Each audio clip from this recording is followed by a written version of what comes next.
I did go to the police after the first two.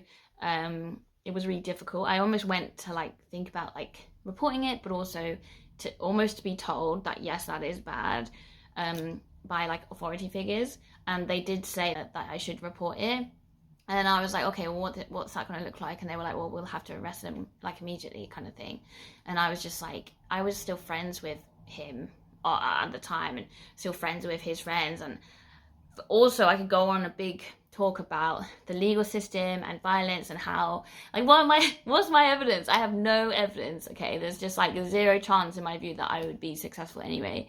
But also like even if I was successful, do I believe that like prison and those kind of like consequences is like the answer? It's all like that where you're just like everything is stacked against you, so doing that practically is just not a good shout. And also the actual system traumatizes you of going through that process, and you'll spend like years sometimes in legal situations, and it's expensive. Just yeah, I don't necessarily want to put myself through that. And even just talking to the police, I went and had like a fucking mental breakdown afterwards. So I was like, ah. Anyway, yeah. So I was like, oh, maybe that's not a good idea. Like mid through like my masters. So yeah. So yeah. Really, I think these things obviously do need to be addressed. Ideally, not by the survivor, by the community.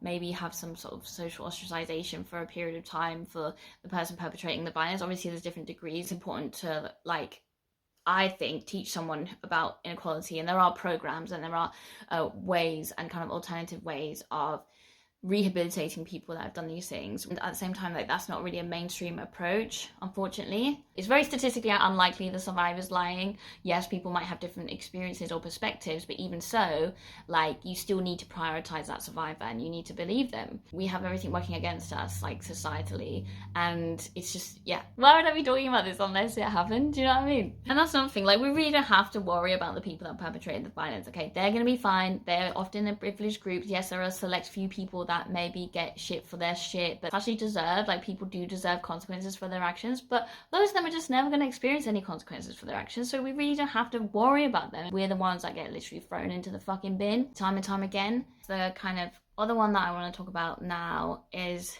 this experience with another friendship group that is actually a bit closer to home as well, where in terms of the friendship group in the locality, I'm not there anymore, but it was in a friendship group in London where I was before. And I still am good friends with quite a few people that know this person. Yeah, so his name is Benji, and I got really exhausted when I socialized, so I would often like fall asleep. I was at Benji's house with like, he lived with quite a few other people, and I kind of went away to find somewhere soft to like sleep. Yeah, and I kind of woke up to this person kind of feeling me up and stuff, and yeah, I didn't feel like there was a point where I could like consent to the situation basically.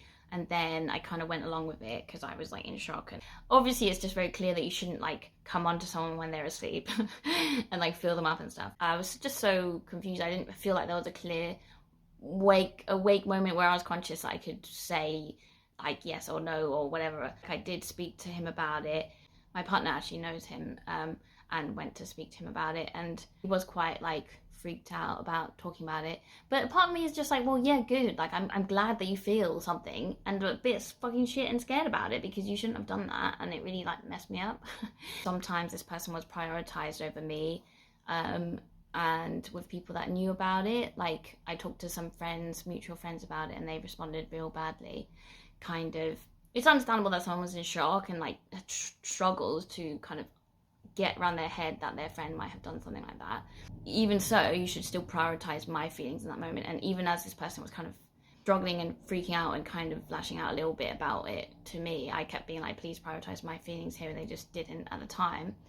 And were like, are you saying this person like raped you? And I was like, no, I'm literally not saying that. Yeah, they were like, oh, I just feel like, you know, you're demonizing him and stuff like that, which again is shocking, but it's very common for people to do that and to prioritize the men or whoever the person hurting someone is. And then that's literally what I wasn't saying as well. Like he was just following loads of tropes and sexism and stuff like that about it.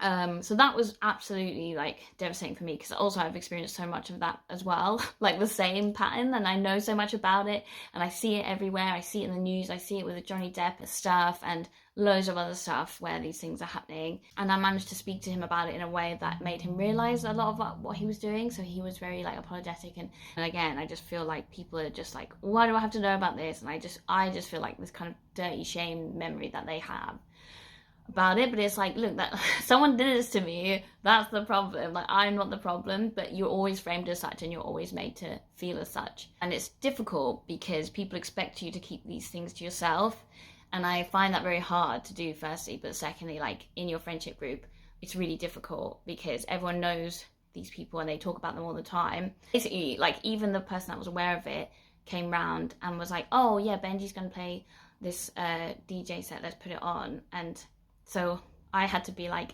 actually, no, I don't want to do this. I think my partner actually said it on my behalf. And by that, we had to inform the other person, another friend, about it, which I really wasn't ready to do about the situation, because this person had just prioritized, again, what they want over my needs and safety and stuff. And again, they did apologize about that and kind of realized that afterwards, but it took such a massive toll on me, like, yeah. And I guess all these experiences where I'm just kind of surrounded by danger and have to keep these things to myself, and if I talk about it, I'm in trouble, people don't want to know, and yet they always talk about these people. I just keep getting triggered, like, constantly all the time. I guess what I'm quite pissed off and tired about is like people, make us out to be liars, make us out to be people that are over exaggerating, people that are like manipulative and all like evil, and I'm just like, what? Like, it's totally not the other way around. Like, surely you should just have that perspective on someone that committed the harm at least first. Like, obviously I think everyone deserves compassion, but surely you should be like, oh yeah, that's really fucked up. I think it's really important for communities to learn about sex, learn about sexual violence, learn about boundaries and consent, and have ways of dealing with that as a community if that does come up. You can still prioritize the survivor whilst also like making sure that everyone involved is supported. Yeah, there's different degrees, obviously, but I just think that, yes, a lot of people have to like kind of contend with quite contradictory, paradoxical, very difficult feelings here, and like it as a subject is one of the most complex and difficult. I just think even if you don't know like who to believe, you can still be like, we're going to protect you anyway. We're just going to make sure that you guys don't have to hang out with each other, da da da da. Like, there are ways that you can create safer systems in your friendship groups and safer context in your communities where these things can be addressed as effectively for people involved as possible, especially prioritizing the survivor. I think the friendships and the communities that have like devastated me with their behavior afterwards, I think that has done way more damage than the initial experiences. It's fucking shit, and those people should be ashamed of themselves. Those people should be accountable. They should fucking apologize to me, as some of them have done, which I'm very happy about. And I have some links with some of them. Not all of them, obviously. Some of them I've cut out my life and been like, you're a fucking bitch. Fuck off, Megan. These things are unfortunately normal, and that's kind of why I think it's important to talk about them and address them. It's like, yes, your friends, like, you're gonna have friends that have done these things. You're gonna have friends that do non-consensual stuff, and that's really bad. And those are kind of things that you may have to deal with. So it's important that you learn about these things and learn about the best ways to deal with them. It doesn't mean you have to not be friends with the people that perpetrate the violence. I personally wouldn't be. I know it's not that simple, but I mean, yeah, it's like it's not simple, okay, to address. But I just think the statistics are coming from somewhere. Like, there's a reason why there's high rates of violence. Someone is doing that, and I assume it's people that maybe we know. Do you see what I mean? So I just think we need to insert a lot of like knowledge and compassion and support structures, and obviously like destroy patriarchy and sexism and everything else, and decolonize the world kind of thing. Yeah, and learn about sexual violence, learn about sex, learn about consent. And then everyone's just gonna be way happier. Yeah. Like I've said before, obviously survivors aren't fucking happy about that shit. But like, no, I don't think. Like, the vast majority of people that perpetrate violence, I think a lot of them, like, I don't think they're having a great time with it. Like, I just think it fucks up their lives as well. And again, I'm not trying to be super empathetic here. I'm just saying it will really help everyone to learn about these things and address these things and support survivors and support the vulnerable and the suffering.